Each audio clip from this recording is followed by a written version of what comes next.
Laurent Gbagbo est donc officiellement le premier candidat déclaré à l'élection présidentielle de 2025 en Côte d'Ivoire. Et à mon avis, cela doit être analysé sous plusieurs angles. Et le premier axe d'interprétation qu'on pourrait faire, c'est que cette déclaration de candidature s'inscrit dans une logique de réhabilitation que Laurent Gbagbo a entamée depuis sa sortie de prison de la Cour pénale internationale. Il faut rappeler que même si Gbagbo a été acquitté des crimes de guerre dont il était accusé, il a quand même été condamné dans une autre affaire annexe, sinon parallèle à la crise, donc l'affaire dite du braquage de la BCEAO, la Banque centrale des États de l'Afrique de l'Ouest. Gbagbo clame évidemment son innocence dans cette affaire. Il a été condamné à 20 ans de prison. Il a bénéficié d'une grâce présidentielle, donc il lui dispense d'aller en prison. Néanmoins, il n'a pas été amnistié. Et je pense qu'aujourd'hui, il milite pour avoir une amnistie, pour que ce délit-là, pour que cette condamnation-là ne soit pas inscrite dans son casier judiciaire et que cela ne l'empêche pas de jouir de ses droits civiques. Et donc, à mon avis, le premier volet sous lequel il faut comprendre cette candidature, c'est justement d'amener le président Ouattara à vider le contentieux de la crise dans une logique évidemment de réconciliation, comme le président Ouattara lui-même s'y est engagé récemment, notamment avec la libération des prisonniers politiques qui font partie aussi du processus de réhabilitation de Gbagbo, parce qu'il a dit si lui qui était le responsable de tout ce monde est sorti, il n'y a pas de raison qu'il reste en prison. Donc, je pense que ça fait partie de sa stratégie de continuer à se réhabiliter, à laver son image de tout ce qui concerne la crise post-électorale. Parce que le fait est que si on prend le droit électoral, le code électoral en l'état actuel, on est d'accord ou pas, mais si on le prend en l'état actuel tel qu'il est, Laurent Gbagbo n'est pas éligible pour la simple raison que cette condamnation figure dans son dossier, ce qui l'empêche de jouir de ses droits civiques. Et donc, en posant sa candidature, c'est une façon de mettre le pouvoir face à ses responsabilités et de voir s'il sera exclu ou pas sur la base de cette condamnation. Parce que rappelons aussi que ses avocats ont dit à plusieurs reprises, notamment Maître Abiba Touré a dit à plusieurs reprises que Gbagbo n'avait jamais été notifié de la décision de condamnation. Donc, c'est quand même assez problématique. J'en sais rien, je ne sais pas si cela est avéré ou pas. Quoi qu'il arrive, quoi qu'il en soit, paraît-il que cela n'a jamais été inscrit dans un dossier quelque part et que par conséquent, cette décision serait éminemment politique. C'est la raison pour laquelle, d'ailleurs, il ne demande pas à la justice ivoirienne, mais au président Ouattara de prendre une loi d'amnistie pour laver son image de cette condamnation. Donc, dans un premier temps, c'est une colle qu'il pose au pouvoir en place pour tenter de se réhabiliter dans tous ses droits. Ça, c'est la première des choses. Maintenant, si on met de côté ces aspects politiques et qu'on essaie de se recentrer de façon très pragmatique sur la candidature, admettons que cela advienne et qu'il arrive à se présenter, est-ce qu'aujourd'hui, Laurent Gbagbo a aussi des chances de remporter la présidentielle?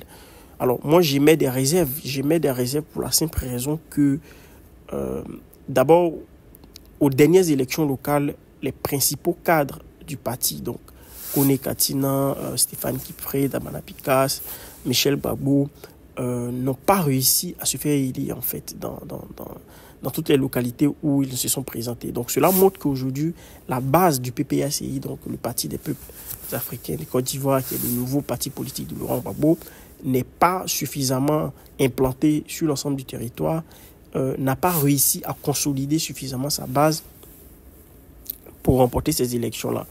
Et aussi parce qu'il faut le dire, aujourd'hui, le clan de Laurent Gbagbo, ce qu'on pourrait appeler la gauche ivoirienne, c'est-à-dire qui part de Afin Guessan, qui détient le noyau originel du FPI, qui est l'ancien parti de Laurent Gbagbo, Charles Blé Goudé du COGEP, du Congrès de la jeunesse panafricaine, de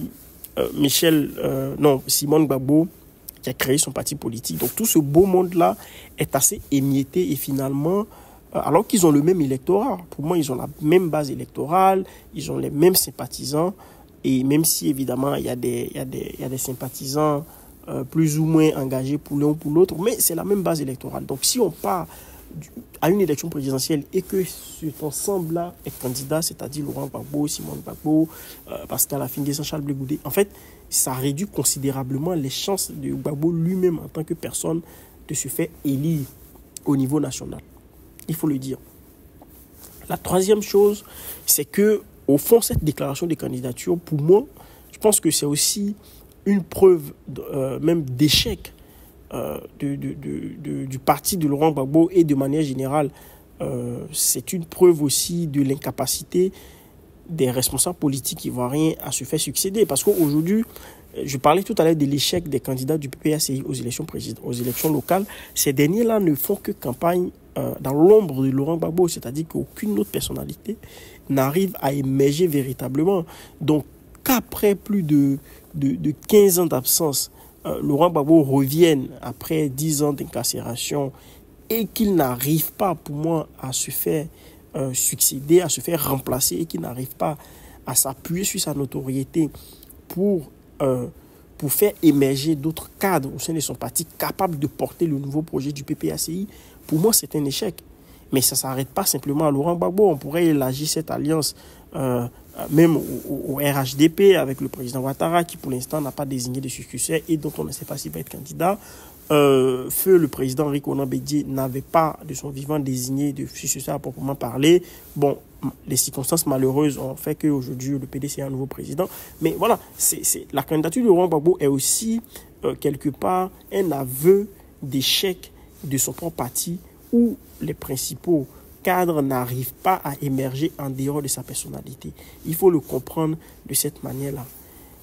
Et aussi, moi je dis, dernière chose, c'est que cette déclaration de candidature, quelque part, pose aussi la question des tensions électorales. Parce qu'on pourrait aujourd'hui se poser la question, si jamais Laurent Gbagbo n'est pas candidat, qu'est-ce qui va se passer à l'approche de l'élection présidentielle? Comment vont se comporter ces candidats? Je pense que c'est aussi de leur responsabilité de faire en sorte de créer un climat apaisé à l'approche des élections présidentielles.